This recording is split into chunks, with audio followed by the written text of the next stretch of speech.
श्री कृष्ण। राधे राधे। आज हम आपको संस्कारों के विषय में बताने जा रहे हैं, क्योंकि संस्कार लुप्त होते जा रहे हैं। सनातन प्रेमी भी संस्कारों से भाग रहे हैं। संस्कारों की जानकारी ही नहीं है कि हमारे धर्म में कौन कौन से संस्कार होते हैं, उन संस्कारों को कैसे करना चाहिए।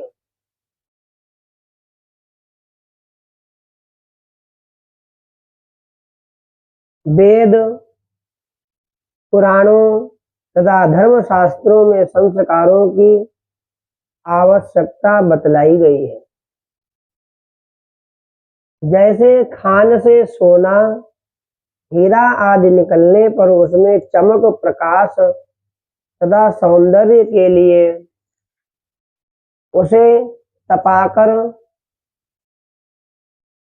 तराश कर मल हटाना एवं चिकना करना आवश्यक होता है, उसी प्रकार मनुष्य में मानवीय शक्ति का आधान होने के लिए उसे सुसंस्कृत होना आवश्यक है। अर्थात उसका पूर्णतः विधि पूर्वक संस्कार संपन्न करना चाहिए। वास्तव में विधि पूर्वक संस्कार साधन से दिव्य ज्ञान उत्पन्न कर आत्मा को परमात्मा के रूप में प्रतिष्ठित करना ही मुख्य संस्कार है। और मानव जीवन प्राप्त करने की सार्थकता भी इसी में है। संस्कारों से आत्मा अंतःकरण शुद्ध होता है। संस्कार मनुष्य को पाप और अज्ञान से दूर रखकर आचार, विचार और ज्ञान विज्ञान से संयुक्त करते हैं। संस्कार मुख्यतः दो प्रकार के होते हैं। पहला संस्कार होता है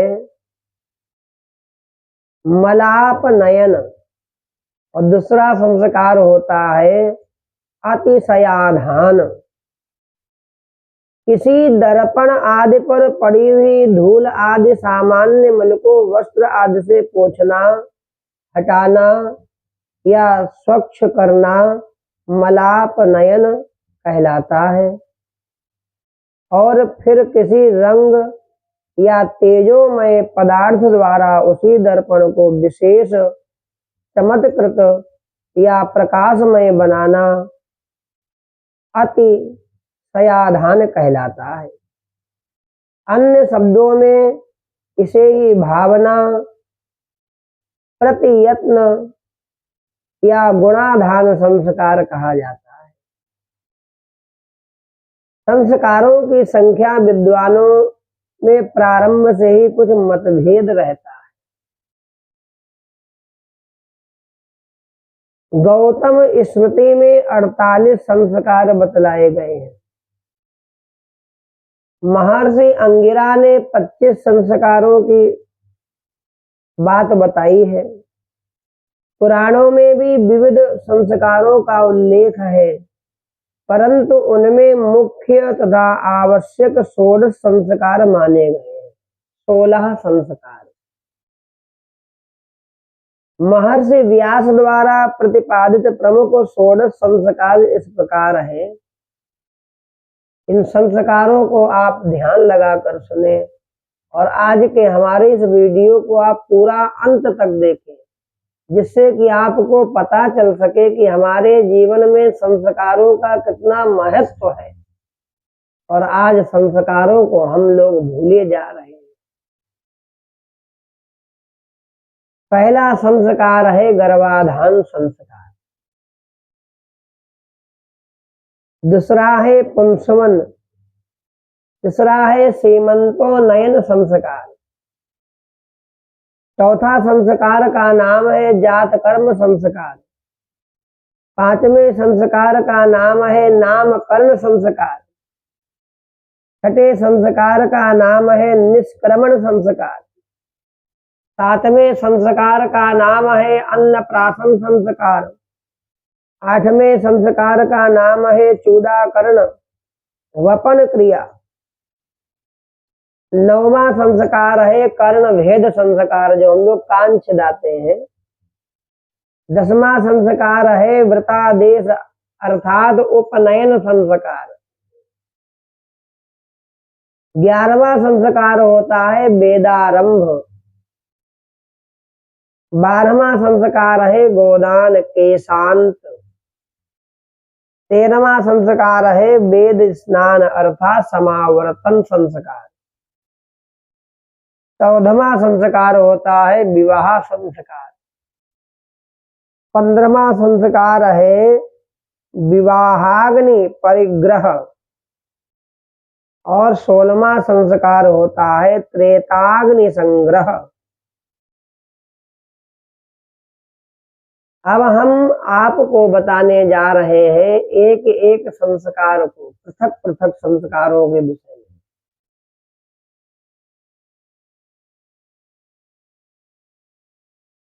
सबसे पहला संस्कार आपको बताया गया गर्भाधान संस्कार।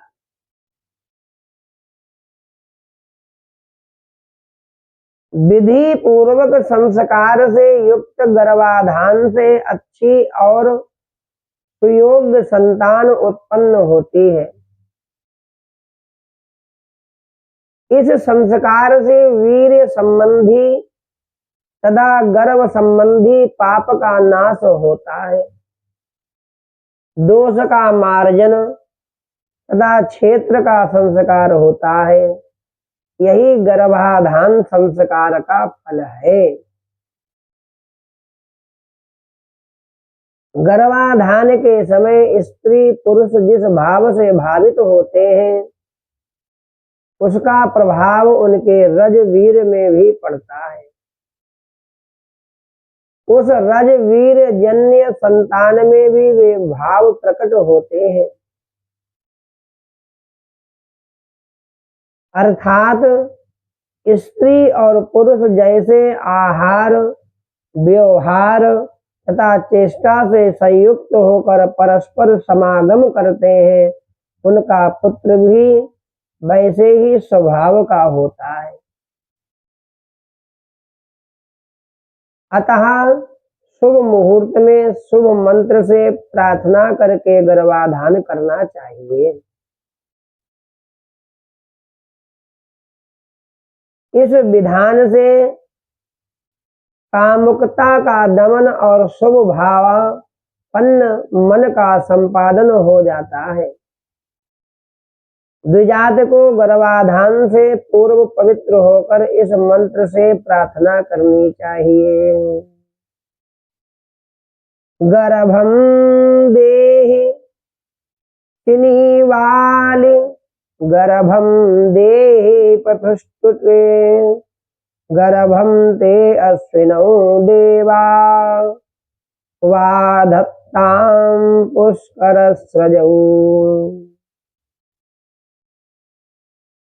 इस प्रकार प्रार्थना करनी चाहिए कि हे सिनी वाली देवी एवं हे विस्तृत जघनों वाली चतुष्टुका देवी, आप इस स्त्री को गर्भ धारण करने की सामर्थ्य दें और उसे पुष्ट करें।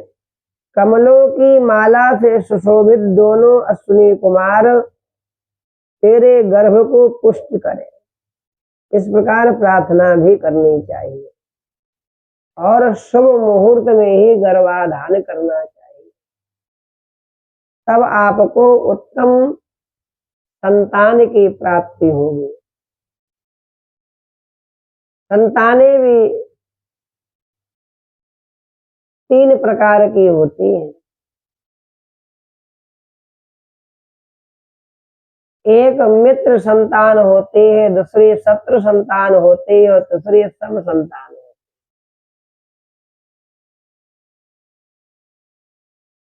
जो भगवान की शरणागति होता है मनुष्य और उसकी स्त्री भी, उसको मित्र संतान की प्राप्ति होती है, उत्तम संतान की प्राप्ति होती है। इस प्रकार हम आपको आज गर्भाधान संस्कार के विषय में बता रहे हैं। अब दूसरा संस्कार होता है पुंसवन संस्कार। पुत्र की प्राप्ति के लिए शास्त्रों में पुंसवन संस्कार का विधान है। इस गर्भ से पुत्र उत्पन्न हो इसलिए पुंसवन संस्कार किया जाता है। पुन्नाम्नो नरकात् त्रायते इति पुत्रः, अर्थात पुम नामक नरक से जो त्राण रक्षा करता है उसे पुत्र कहा जाता है। इस वचन के आधार पर नरक से बचने के लिए मनुष्य पुत्र प्राप्ति की कामना करते हैं। मनुष्य की इस अभिलाषा की पूर्ति के लिए ही शास्त्रों में पुंसवन संस्कार का विधान मिलता है। जब गर्भ 2-3 मास का होता है अथवा गर्भणी में गर्भ के चिन्ह स्पष्ट हो जाते हैं तभी पुंसवन संस्कार का विधान बताया गया। शुभ मंगलमय मुहूर्त में मांगलिक पाठ करके गणेश आदि देवताओं का पूजन कर वट वृक्ष के नवीन अंकुरों तथा पल्लवों और कुश की जड़ को जल के साथ पीस कर उस रस रूप औषधि को पति गर्भिणी की दाहिनी नाक से पिलाए और पुत्र की भावना से यजुर्वेद के इस मंत्र को पढ़े भी, पाठ करे इस मंत्र का। ओम हिरण्यगर्भाः सामवर्तताग्रे भूतस्य जाताः पतिरेक आसीत् सदाधार प्रभविन्द्यामुते माङ्कसमये देवाय विघाविधेम। यजुर्वेद के 13वें अध्याय में चौथा मंत्र है। इत्यादि मंत्रों का पाठ करें। इन मंत्रों से संस्कृत तथा अभिमंत्रित भाव प्रधान नारी के मन में पुत्र भाव का प्रवाह प्रभावित हो जाता है, जिसके प्रभाव से गर्भ के मांस पिंड में पुरुष के चिन्ह उत्पन्न होने लगते हैं। पुंसवन संस्कार का ही उपांग भूत एक संस्कार होता है जो अनवलोभन कहलाता है। इस संस्कार का यह प्रयोजन है कि इससे गर्भस्थ शिशु की रक्षा होती है और असमय में गर्भच्युत नहीं होने पाता है।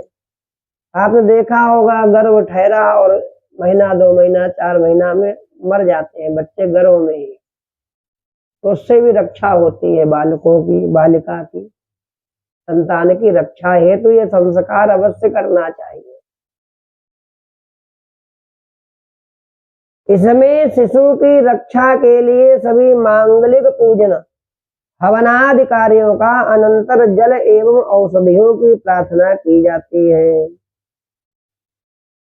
पुत्र की प्राप्ति के लिए पुराणों में पुंसवन नामक एक व्रत विशेष का विधान भी बतलाया गया है, जो 1 वर्ष तक चलता है। स्त्रियां पति की आज्ञा से ही इस व्रत का संकल्प लेती हैं। भागवत के 6 स्कंध अध्याय संख्या 18 और 19 में बताया गया है कि महर्षि कश्यप की आज्ञा से दिति ने इंद्र के वध की क्षमता रखने वाले पुत्र की कामना से यह व्रत किया था।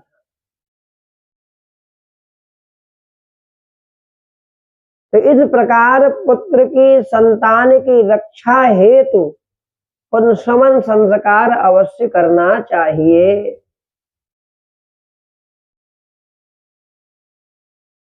अब आता है तीसरा संस्कार। क्या है? सीमंतोन्नयन संस्कार। गर्भ के छठे या आठवें मास में यह संस्कार किया जाता है। इस संस्कार का फल भी गर्भ की शुद्धि ही है और गर्भ की रक्षा भी है। सामान्यतः गर्भ में 4 मास के बाद बालक के अंग प्रत्यंग हृदय आदि प्रकट हो जाते हैं। चेतना का स्थान हृदय बन जाने के कारण गर्भ में चेतना आ जाती है, इसलिए उसमें इच्छाओं का उदय होने लगता है।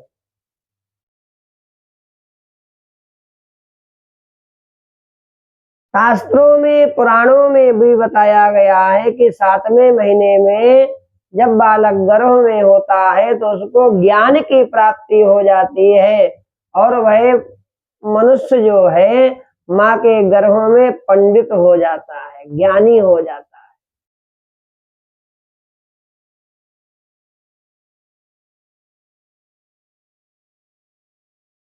वे इच्छाएं माता के हृदय में प्रतिबिंबित होकर प्रकट होती हैं, जो दोहद कहलाता है।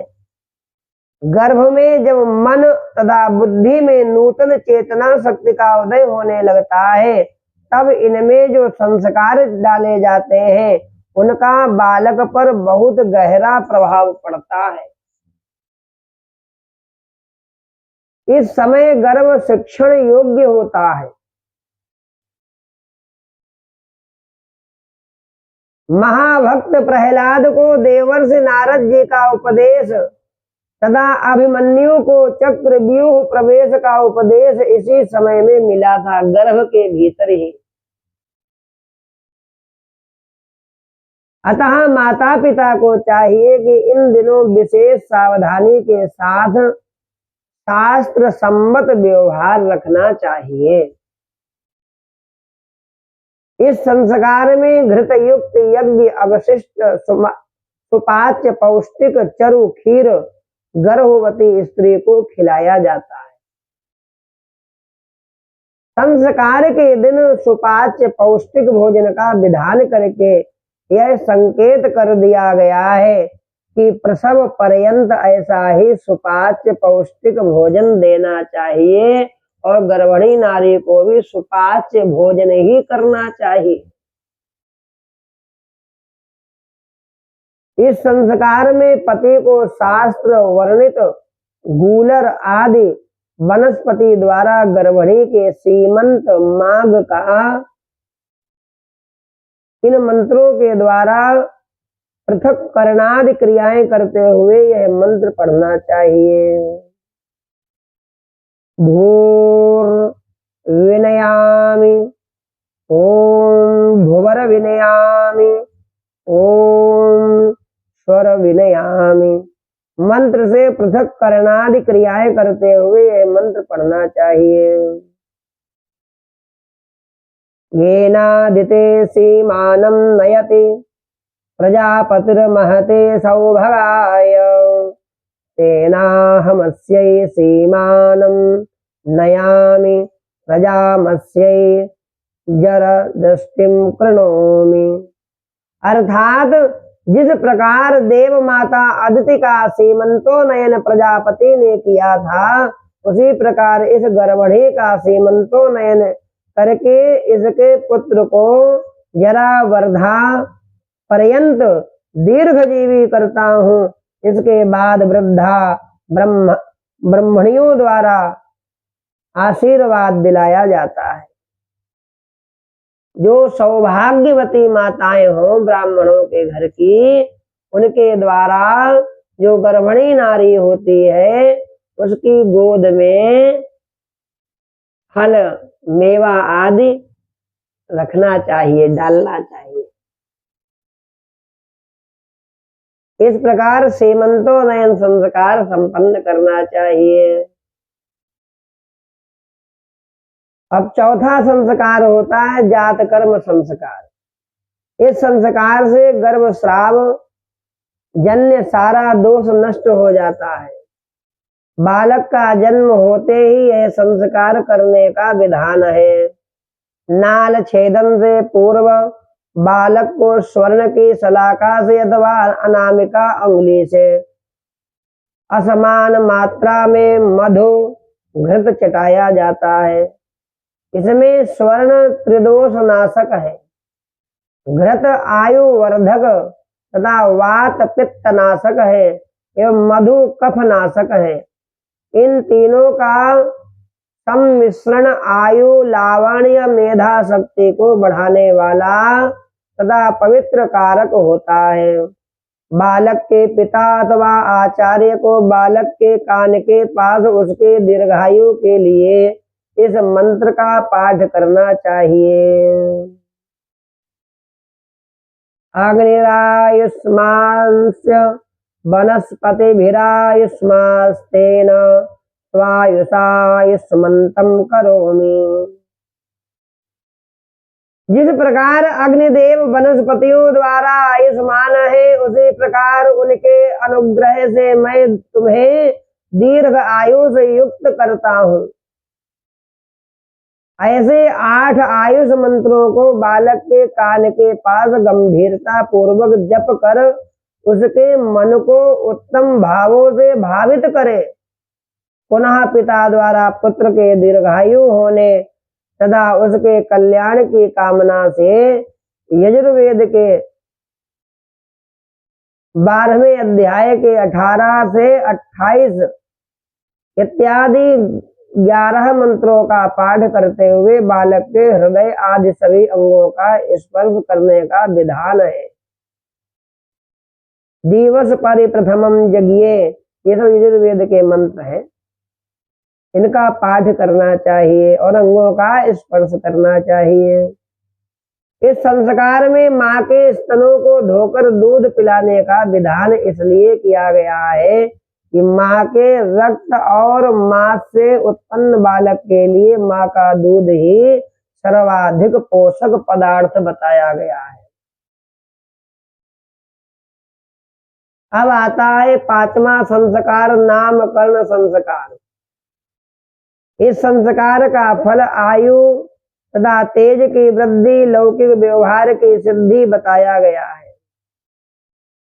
जन्म से 10 रात्र के बाद 11वें दिन या कुल क्रमानुसार 100वें दिन या 1 वर्ष बीत जाने के बाद नामकरण संस्कार करने की विधि है। पुरुष और स्त्रियों का नाम किस प्रकार का रखा जाए, इन सारी विधियों का वर्णन पुराणों में बताया गया है। उल्टे सीधे नाम कदापि नहीं रखने चाहिए, क्योंकि नाम का बड़ा प्रभाव होता है।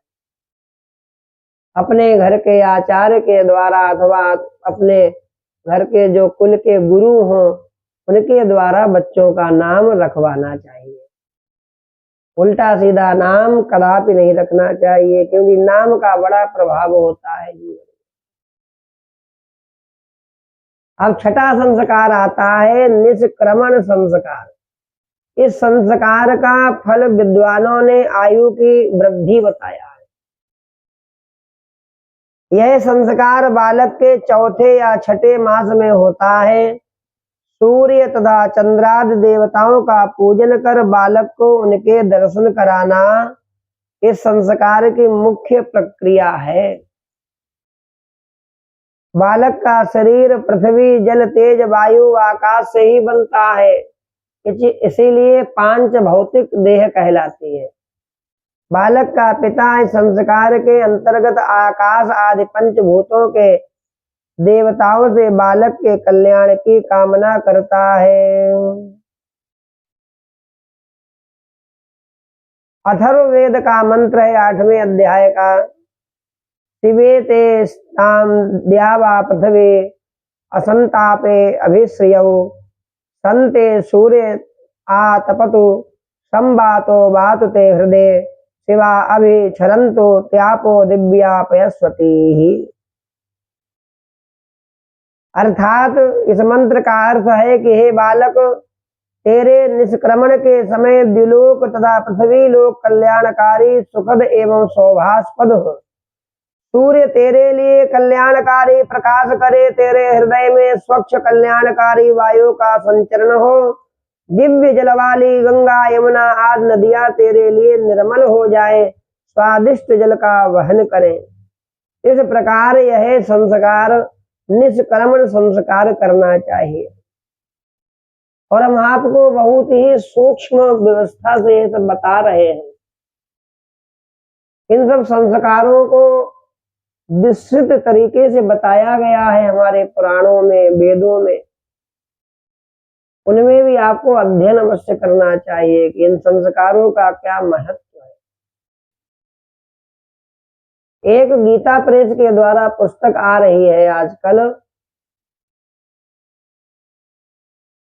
संस्कार प्रकाश। उस पुस्तक का नाम है संस्कार प्रकाश, गीता प्रेस। उसका आप लोग अध्ययन कर सकते हैं। उसमें विस्तृत विधान दिया गया है सभी संस्कारों के लिए। अब हम आपको बताने जा रहे हैं 7वां संस्कार, अन्नप्राशन।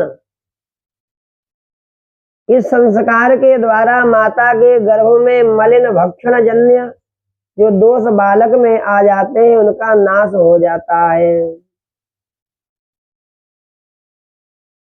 जब बालक 6ठे 7वें मास का होता है और दांत निकलने लगते हैं, पाचन शक्ति प्रबल होने लगती है, तब यह संस्कार किया जाता है।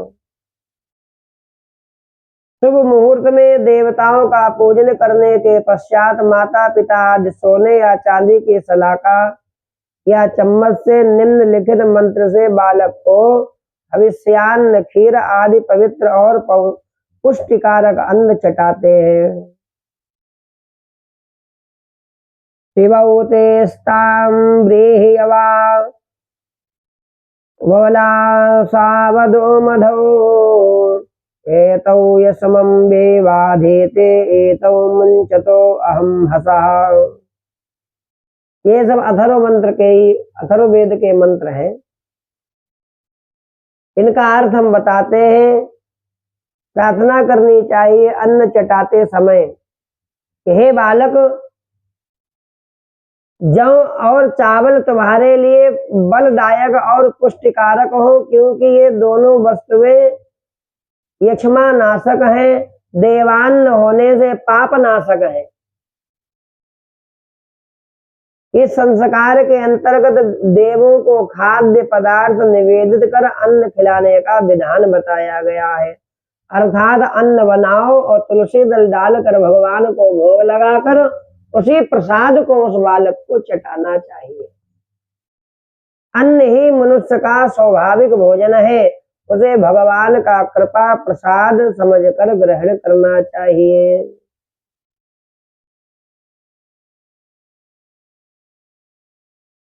और उसको बचे हुए पदार्थ को, जो प्रसाद है, उसको फेंकना नहीं चाहिए। उसको माता पिता को ही बाद में ग्रहण कर लेना चाहिए।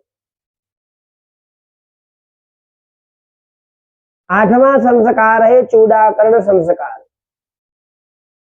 इसका फल बल, आयु, तेज की वृद्धि करना है।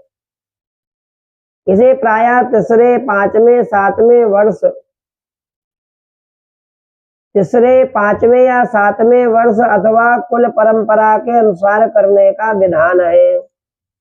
मस्तक के भीतर ऊपर को जहां पर बालों का भंवर होता है, वहां संपूर्ण नाड़ियों एवं संधियों का मेल हुआ है, उसे अधिपति नामक मर्म स्थान कहा गया है।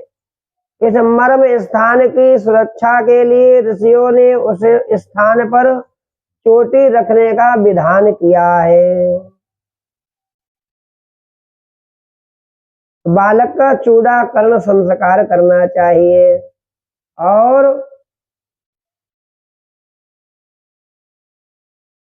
इस मंत्र का पाठ भी करना चाहिए। उसका अर्थ हम आपको बताते हैं। यजुर्वेद का ये मंत्र है, निवर्तयाम्यायुखे नाद्याय प्रजननाय रायस्पोखाय प्रजास्त्वाय सुवीर्याय।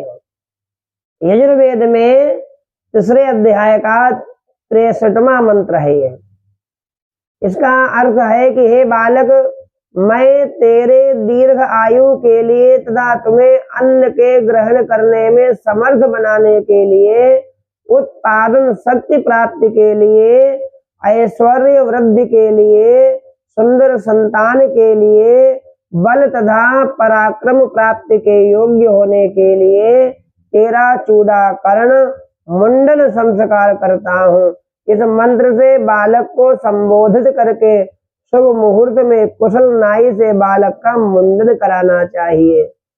बाद में सिर में दही मक्खन लगाकर बालक को स्नान कराकर मांगलिक क्रियाएं करनी चाहिए, अपनी कुल परंपरा के अनुसार जो भी आपके घर में होता है इस प्रकार करना चाहिए मुंडन बालक का। इसी को कहते हैं चूड़ाकर्ण संस्कार। अब 9वां संस्कार है कर्ण भेदन संस्कार। पूर्ण पुरुषत्व एवं स्त्रीत्व की प्राप्ति के लिए संस्कार किया जाता है। शास्त्रों में कर्ण भेद रहित पुरुष को श्राद्ध का अधिकारी नहीं माना गया है। जिसका कान नहीं छिदा है उसको श्राद्ध का अधिकारी नहीं माना गया है।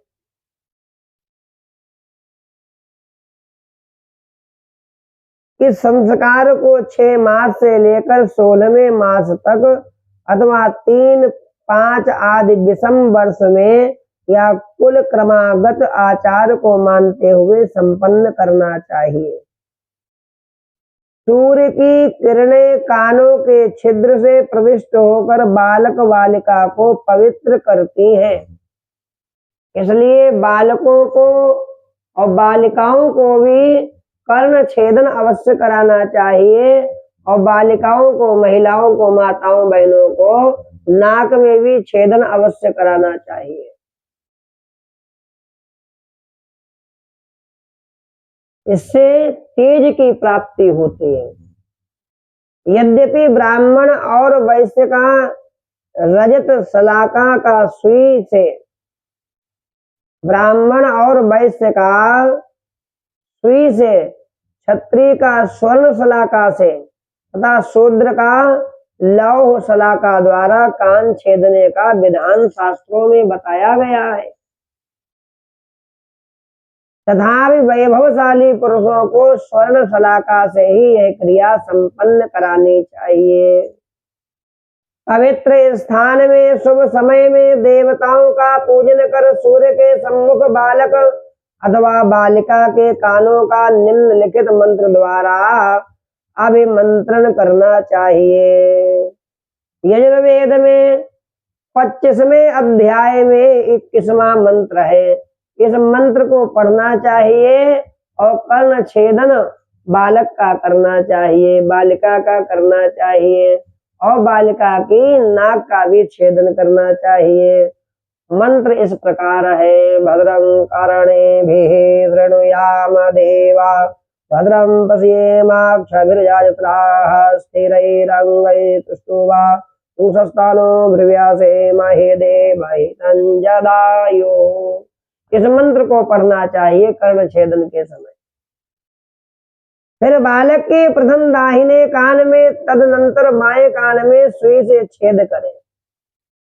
सबसे पहले दाएं कान को छेदना चाहिए और फिर बाएं कान को छेदना चाहिए। बालिका के पहले बाएं और फिर दाहिने कान के भेद के साथ बाईं नासिका के भेद का भी विधान मिलता है।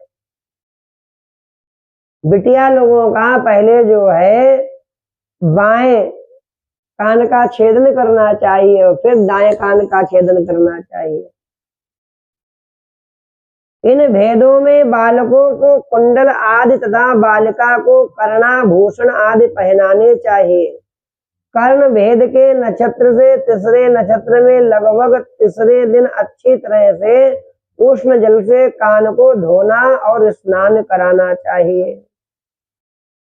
कर्ण भेद के लिए जन्म नक्षत्र, रात्रि तथा दक्षिणायन निषिद्ध समय माना गया है।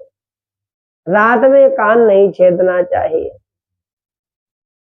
इस प्रकार जो है स्त्रियों को और पुरुषों को, बालक बालिका दोनों का कर्ण छेदन करना चाहिए और स्त्रियों का नाक का भी छेदन करना चाहिए। ये अति आवश्यक होता है। इससे क्या प्राप्त होता है? तेज की प्राप्ति होती है। इसलिए कर्ण छेदन संस्कार भी अवश्य करना चाहिए। इसको कहते हैं, शुद्ध इसका नाम है कर्ण भेदन। 10वां संस्कार है उपनयन संस्कार, व्रतादेश संस्कार। इसी को जनेऊ भी कहते हैं, उपनयन भी कहते हैं। इस संस्कार से द्विजत्व की प्राप्ति होती है। आजकल यह भी लुप्त होता जा रहा है। लोग कहते हैं शादी के समय भैया का जनेऊ कर दे। बच्चे यज्ञोपवीत को धारण भी नहीं करते हैं। बड़े बड़े लोग नहीं पहनते, केवल अपने को कहते हैं कि पंडित हैं, मोहल्ली हैं, तिवारी हैं, पांडे हैं, पाठक हैं, शर्मा हैं, गौड़ हैं। परंतु क्या है, यज्ञोपवीत को अवश्य धारण करना चाहिए, उसके नियमों का भी पालन अवश्य करना चाहिए। तब आप द्विजत्व कहलाएंगे, द्विज कहलाएंगे। शास्त्रों तथा पुराणों में तो यहाँ तक कहा गया है कि इस संस्कार के द्वारा ब्राह्मण, क्षत्रिय और वैश्य का द्वितीय जन्म होता है। यज्ञोपवीत संस्कार 3 वर्णों का होना चाहिए, ब्राह्मण, क्षत्रिय और वैश्य। विधिवत यज्ञोपवीत धारण करना इस संस्कार का मुख्य अंग है। इस संस्कार के द्वारा अपने आत्यंतिक कल्याण के लिए वेदाध्ययन तथा गायत्री जप और श्रौत स्नात आदि कर्म करने का अधिकार प्राप्त होता है। इसलिए तीनों वर्णों को यज्ञोपवीत अवश्य धारण करना चाहिए। 3 दिन तक यदि किसी का यज्ञोपवीत हो गया है और 3 दिन तक यज्ञोपवीत नहीं धारण करता है, उसको पुनः यज्ञोपवीत संस्कार कराना चाहिए। शास्त्र विधि से उपनयन संस्कार हो जाने पर गुरु बालक के कंधों तथा हृदय का स्पर्श करते हुए कहता है, मम व्रतेते हृदयं दधामि मम चित्तम अनुचित्तम ते अस्तु। इन सब मंत्रों का गुरु उपदेश करता है, कहता है, पढ़ता है। मैं वैदिक तथा लौकिक शास्त्रों के ज्ञान कराने वाले वेद व्रत तथा विद्या व्रत, इन 2 व्रतों को तुम्हारे हृदय में स्थापित कर रहा हूँ। तुम्हारा चित्त, मन या अंतःकरण मेरे अंतःकरण का ज्ञान मार्ग में अनुसरण करता रहे। अर्थात जिस प्रकार मैं तुम्हें उपदेश करता रहूं, उसे तुम्हारा चित्त ग्रहण करता चले। मेरी बातों का तुम एकाग्र मन से समाहित होकर सुनो और उनको ग्रहण करो। बुद्धि विद्या के स्वामी बृहस्पति तुम्हें मेरी विद्याओं से संयुक्त करे। मम व्रतेते हृदयं दधामि मम चित्तम अनुचित्तम ते अस्तु। मम वाचमेकमना जुषस्व बृहस्पतिस्त्वा न्यूनत्वमह्यम्। इसी प्रकार वेदाध्ययन के साथ साथ गुरु द्वारा बालक बटु को कई उपदेश प्रदान किए जाते हैं। प्राचीन काल में केवल वाणी से ही ये शिक्षाएं नहीं दी जाती थी, प्रत्युत गुरुजन तत्परता पूर्वक शिष्यों से पालन भी करवाते थे। संस्कार है, इसलिए संस्कारों से च्युत नहीं होना चाहिए, दूर ना भागो संस्कारों से। अपने बालकों का संस्कार कराओ, यज्ञोपवीत धारण कराओ समय के अनुसार। 8 वर्ष की आयु में संस्कार बालक का हो जाना चाहिए, यज्ञोपवीत संस्कार। और अधिक से अधिक आयु 15 से 16 वर्ष। इससे ऊपर आयु ना होने पाए। पिता का सबसे बड़ा दोष लगता है पिता को, यदि उसके बालक का यज्ञोपवीत संस्कार समय से नहीं हो रहा है, समय से यज्ञोपवीत संस्कार करें। अब 11वां संस्कार आता है वेदारंभ संस्कार। उपनयन हो जाने पर बालक का वेदाध्ययन में अधिकार प्राप्त हो जाता है। जब तक यज्ञोपवीत संस्कार ना हो तब तक बालक को वेद नहीं पढ़ाना चाहिए, मंत्र नहीं पढ़ाना चाहिए। ज्ञान स्वरूप वेदों के सम्यक अध्ययन से पूर्व मेधा जनन नामक एक उपांग संस्कार करने का विधान है। इस क्रिया से बालक की मेधा, प्रज्ञा, विद्या, श्रद्धा की अभिवृद्धि होती है। वेदाध्ययन आदि में विशेष अनुकूलता प्राप्त होती है। विद्याध्ययन में कोई विघ्न नहीं होने पाता है। ज्योतिर्निबंध में कहा गया है, विद्यया लुप्यते पापम विद्यया यो प्रवर्धते विद्यया सर्वसिद्धि स्याद्विद्यया अमृतमश्नुते।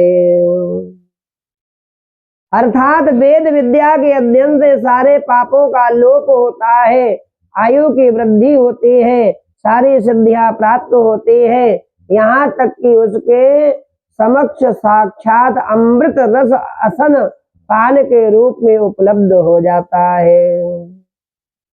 श्री गणेश और श्री सरस्वती की पूजा करने के पश्चात वेदारंभ विद्यारंभ में प्रविष्ट होने का विधान है। शास्त्रों में कही गई निषिद्ध तिथियों में वेद का स्वाध्याय नहीं करना चाहिए। अपने गुरुजनों से अंगों सहित वेदों तथा उपनिषदों का अध्ययन करना चाहिए। तत्व ज्ञान की प्राप्ति कराना ही इस संस्कार का परम प्रयोजन है। वेद व्रत नामक संस्कार में महानाम्नी महान उपनिषद एवं उपाकर्म 4 व्रत आते हैं। उपाकर्म को सभी जानते हैं, ये प्रतिवर्ष श्रावण में होता है। शेष प्रथम महानाम्नी में प्रतिवर्षांत सामवेद के महानाम्नी आर्चिक की 9 ऋचाओं का पाठ होता है। प्रथम मुख्य ऋचा इस प्रकार है, विदा मघवन विदा गात मनो सग्गो शिशो दिशः शिक्षा सचीनाम पते पूर्वीणाम पुरुवसो। इसका भाव है, अत्यंत प्रभावशाली उदार एवं पूज्य परमात्मन आप संपूर्ण वेद विद्याओं के ज्ञान से संपन्न है एवं आप सन्मार्ग और गम्य दिशाओं को भी ठीक ठीक जानते हैं। हे आदि शक्ति के स्वामिन, आप हमें शिक्षा का सांगोपांग रहस्य बतला दे। द्वितीय तथा तृतीय वर्षों में क्रमशः वैदिक महाव्रत तथा उपनिषद व्रत किया जाता है, जिसमें वेदों की ऋचाओं तथा उपनिषदों का श्रद्धा पूर्वक पाठ किया जाता है और अंत में सावित्री स्नान होता है। इसके अनंतर वेदाध्याय स्नातक कहलाता है। इसमें सभी मंत्र संहिताओं का गुरु मुख से श्रवण तथा मनन करना होता है। यह वेदारंभ मुख्यतः ब्रह्मचर्याश्रम संस्कार है।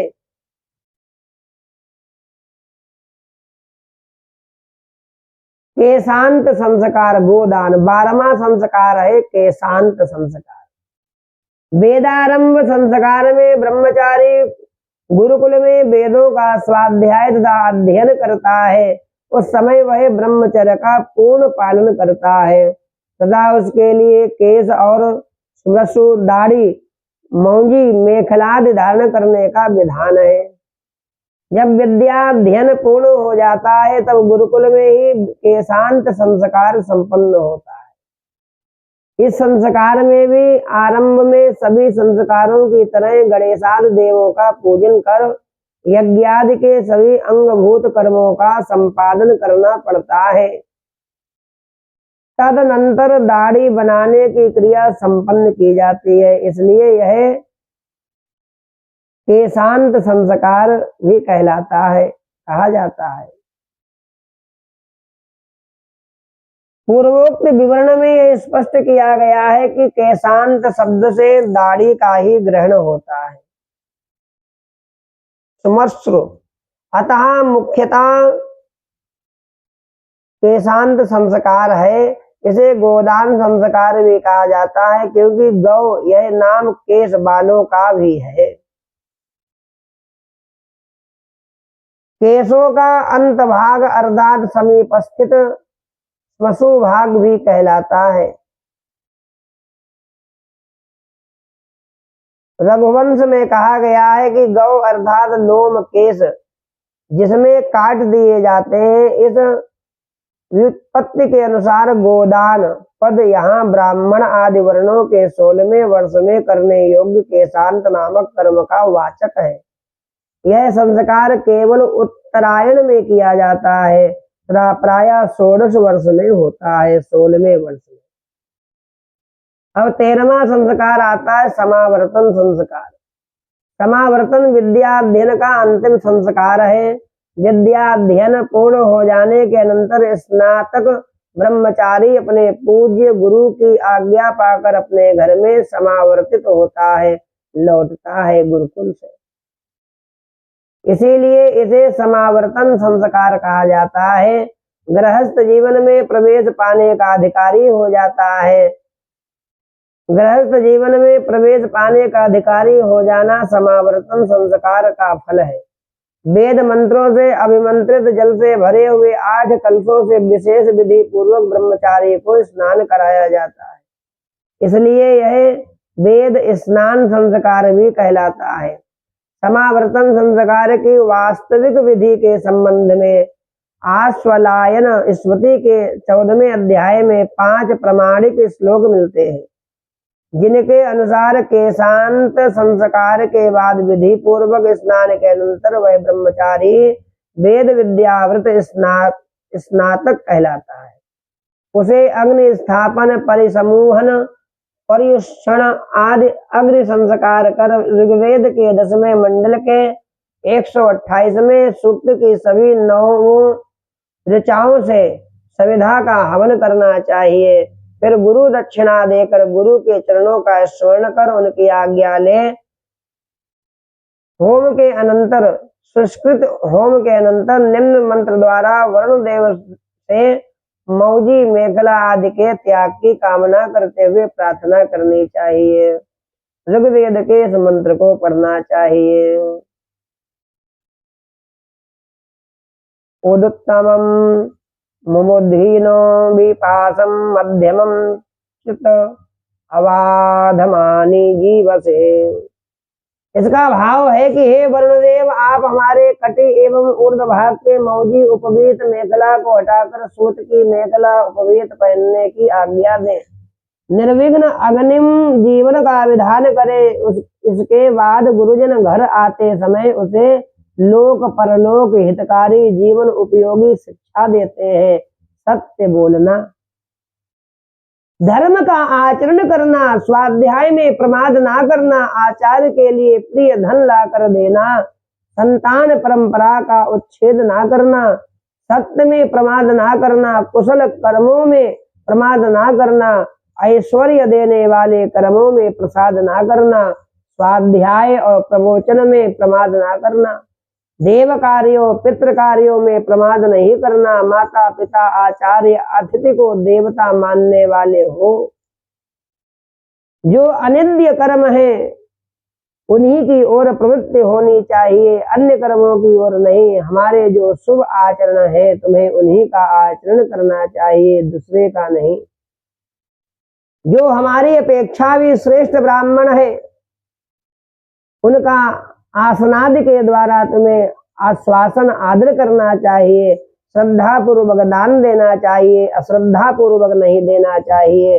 अपने ऐश्वर्य के अनुसार देना चाहिए, लज्जा पूर्वक देना चाहिए, भय मानते हुए देना चाहिए, मित्रता पूर्वक देना चाहिए, यदि तुम्हें कर्म या आचरण के विषय में कोई संदेह उत्पन्न हो जाए तो वहाँ जो विचारशील कर्म में स्वेच्छा से भली भांति लगे रहने वाले धर्ममति ब्राह्मण हो, उस विषय में वे जैसा व्यवहार करते हो वैसा तुम्हें भी करना चाहिए।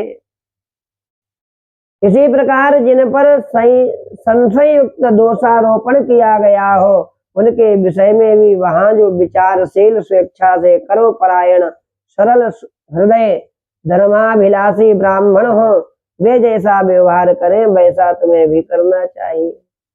यह आदेश है, यह उपदेश है, यह वेद का रहस्य और ईश्वर की आज्ञा है।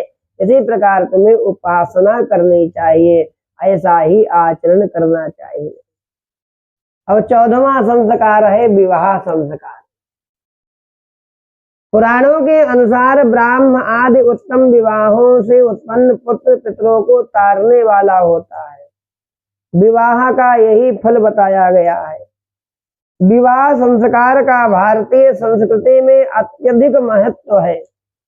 जिस दार्शनिक विज्ञान सत्य पर वर्णाश्रमी आर्य जाति के स्त्री पुरुषों का विवाह संस्कार प्रतिष्ठित है उसकी कल्पना दुर्विज्ञेय है। कन्या और वर दोनों के स्वेच्छाचारी होकर विवाह करने की आज्ञा शास्त्रों ने नहीं प्रदान की है। इसके लिए कुछ नियम और विधान बने हैं जिससे उनकी स्वेच्छाचारिता पर नियंत्रण होता है। पाणिग्रहण संस्कार देवता और अग्नि के साक्षित्व में करने का विधान है। भारतीय संस्कृति में यह दाम्पत्य संबंध जन्म जन्मांतर युग युगांतर तक माना गया है। इसलिए विवाह संस्कार जो है अपनी ही धर्म में अपनी ही जाति में करना चाहिए, उल्टा सीधा नहीं व्यवहार करना चाहिए। बच्चों ने कह दिया आपने कर दिया हो गया, ऐसा कुछ नहीं।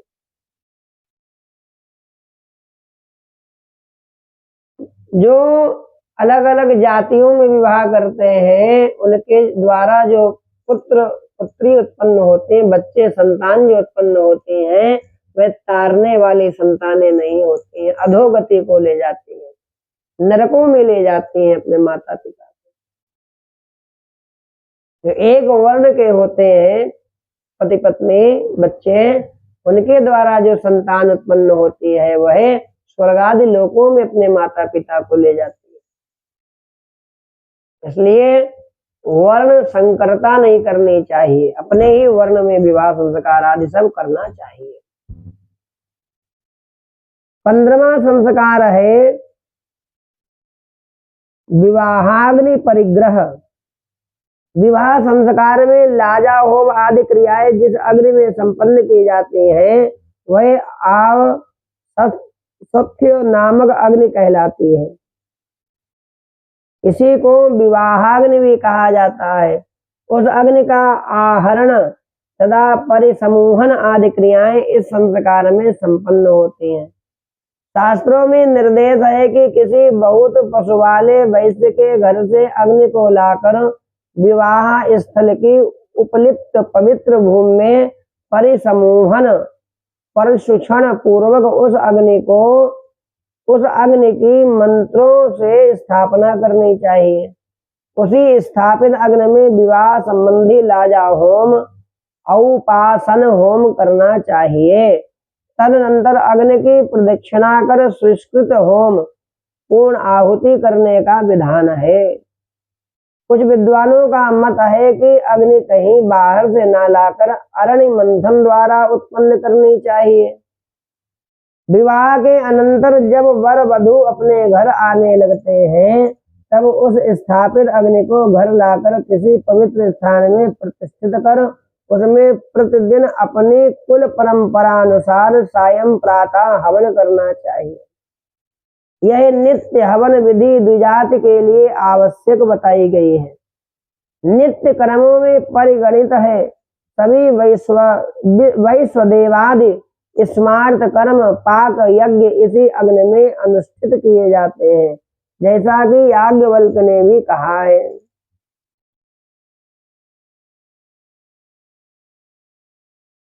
16वां संस्कार होता है त्रेताग्नि संग्रह संस्कार।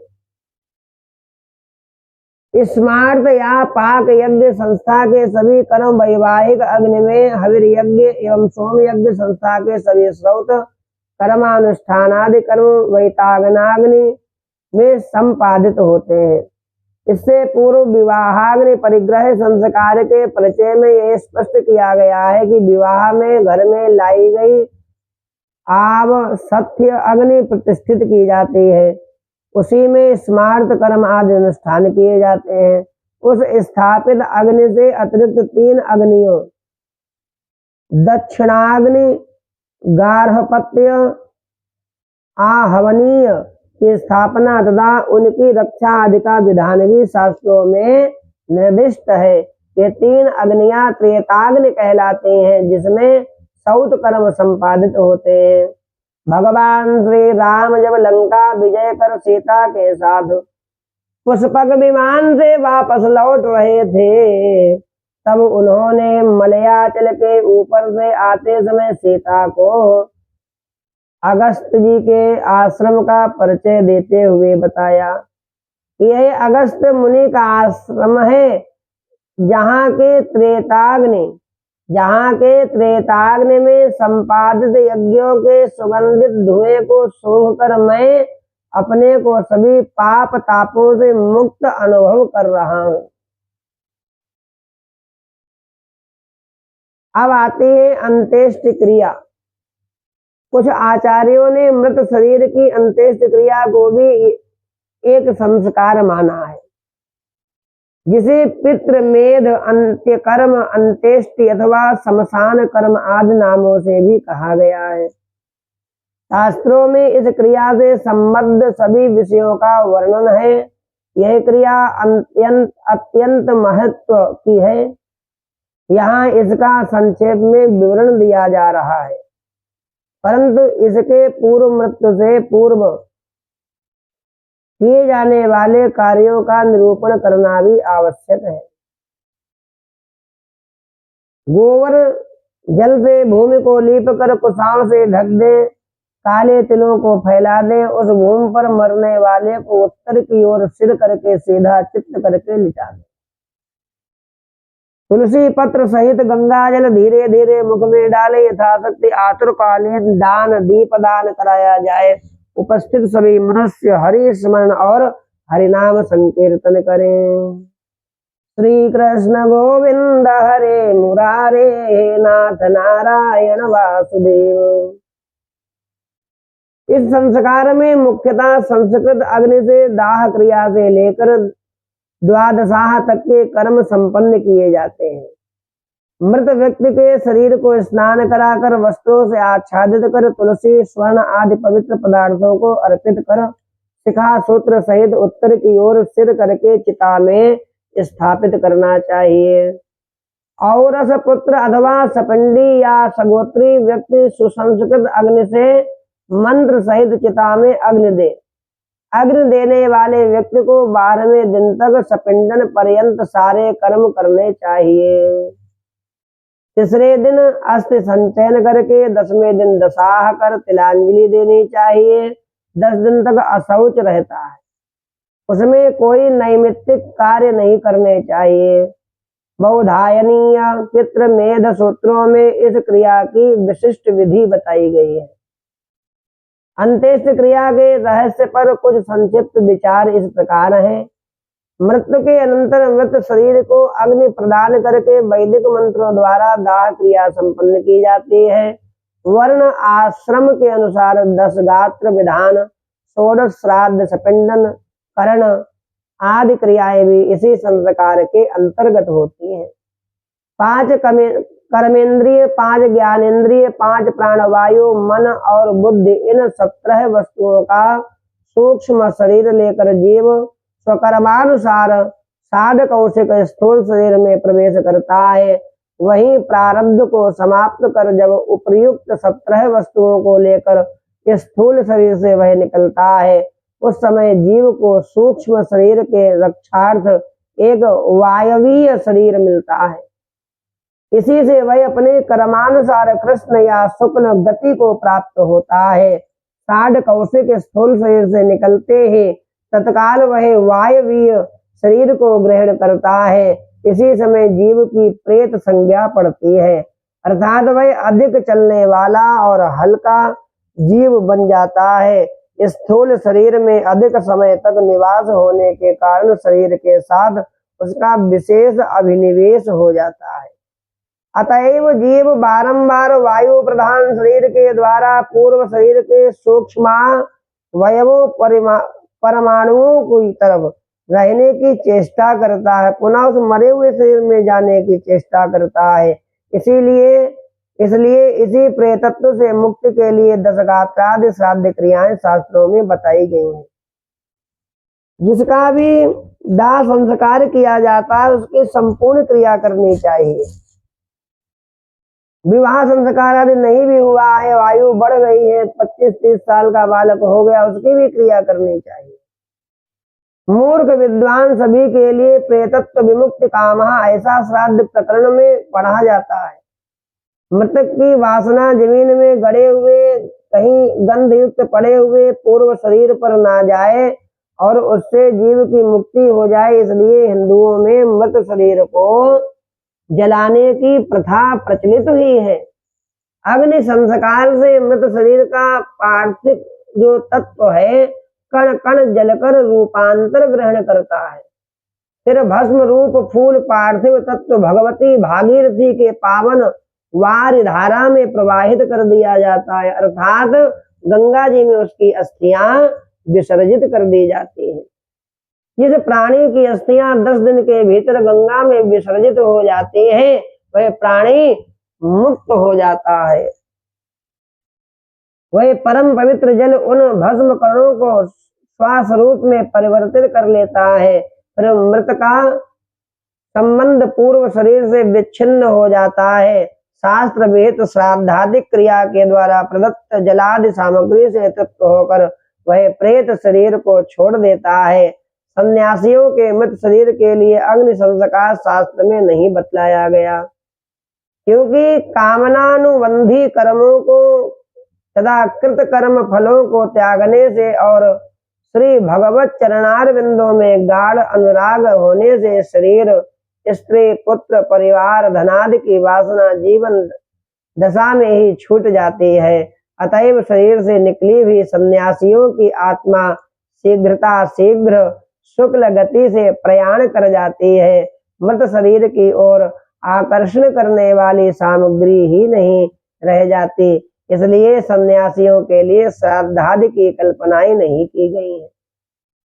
हिंदुओं में छोटे बालकों का शरीर भी नहीं जलाया जाता है, उसे भूमि के अंदर गाड़ दिया जाता है। सूक्ष्म शरीर के साथ स्थूल शरीर में प्रविष्ट आत्मा का गाढ़ संबंध अभिनिवेश स्थूल शरीर में अल्प दिनों में नहीं होता। अतः बालकों की मृत आत्मा पूर्व शरीर का संबंध शीघ्र त्याग कर संचित कर्मानुसार अपर शरीर को प्राप्त करते हैं। इसी कारण अल्प वयस्क बालकों के लिए संस्कार नहीं बतलाया गया। मृत आत्माओं का प्रगाढ़ अनवय वासना पूर्व शरीर के ऊपर अवश्य रहता है। इसी आधार पर मुसलमान और ईसाई जातियों में भी जहाँ पर शरीर गाड़ा जाता है वहीं पर की जाने वाली कुछ क्रियाएं उनके धर्म ग्रंथों में बतलाई गई हैं। उन्हीं जातियों में यह भी सिद्धांत बतलाया गया है कि जब तक प्रलय नहीं होता तब तक जीव मृत शरीर के पास ही सुख दुख भोगा करता है। इस प्रकार नाना प्रकार से शास्त्रों में बताया गया है।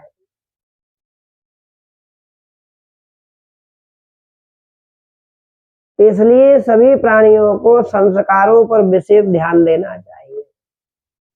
इस मरे हुए प्राणी का संस्कार नहीं किया जाता है, पिंडदान नहीं दिया जाता है, जलदान नहीं किया जाता है, दशगात्र नहीं होता है, षोडशत्रयी का अनुष्ठान जिसके लिए नहीं किया जाता है, जिसका सपिंडन श्राद्ध नहीं किया जाता है, जिसके लिए 13वीं आदि नहीं की जाती है, वह प्राणी जो है प्रेत बन जाता है, कल्प पर्यंत भ्रमण करता है, बहुत दुख प्राप्त करता है। इसलिए सभी को अपने माता पिता की जीवित अवस्था में सेवा करनी चाहिए। जब माता पिता बंधु बांधव हमारे बीच में ना रहे तो उनका अंत्येष्टि संस्कार भी विधि विधान से करना चाहिए और जरा भी क्रोध और लोभ नहीं करना चाहिए। क्रोध कर देने मात्र से, लोभ कर देने मात्र से किया हुआ कर्म सब निष्फल हो जाता है। इस प्रकार आज हमने आपको बताने का प्रयास किया कि हमारे यहाँ 16 संस्कार कौन कौन से होते हैं और उन संस्कारों को कैसे करें। हमारे इस वीडियो को आप अधिक से अधिक सभी को भेजें और पूरा वीडियो अवश्य देखें, जिससे कि आपको संस्कारों के विषय में पता लग सके, कैसे संस्कार करना चाहिए, किस महीने में क्या करना चाहिए, किस वर्ष में हमको अपने बालक का क्या करना है। इससे क्या होगा, इससे आपकी संतान जो है संस्कार युक्त बनेगी और आपको भी अपने संस्कार के विषय में पता चलेगा। जय श्री राधे, जय जय सीताराम। नमः पार्वती पतये हर हर महादेव हर। श्री कृष्ण गोविंद हरे मुरारे, हे नाथ नारायण वासुदेव। सभी लोग संस्कारों से जुड़े। जय श्री राधे, जय श्री राधे, राधे।